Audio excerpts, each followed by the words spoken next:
আফতাবনগর চাকরি করে হোটেলে, সে জায়গাতে আর কি বাসায় রইতেছিলাম।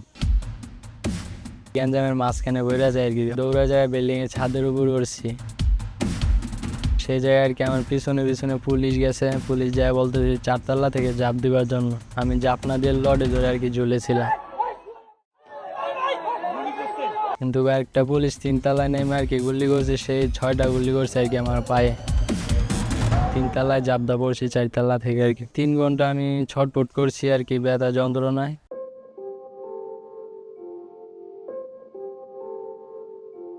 গুলি করে চলে যাওয়ার পরে আমি 3 তলায় ঝাঁপদা পড়ছি 4 তলা থেকে আর কি।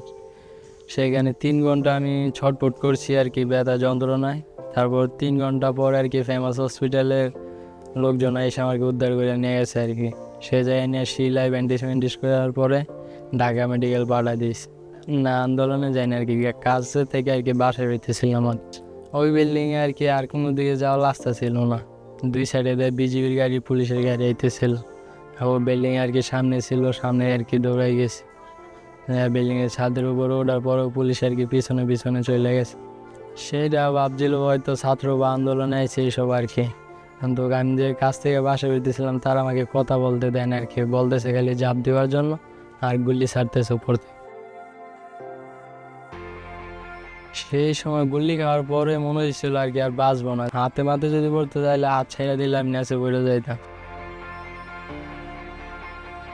এখন দিনগুলো আর কি আমরা 2 ভাই আর কি কাজ করতাম। 2 ভাইয়ের কাজের টাকা দিয়ে আমার ফুল গাছে দিতাম, ঘর ভাড়া দিত, খাওয়ান খরচ চালাইতো। আমার বোনের জন্য কিছু টাকা জমাইতো আর কি বিয়ে দেওয়ার জন্য। সেই টাকা দিয়ে অনেক চিকিৎসা চলতেছে।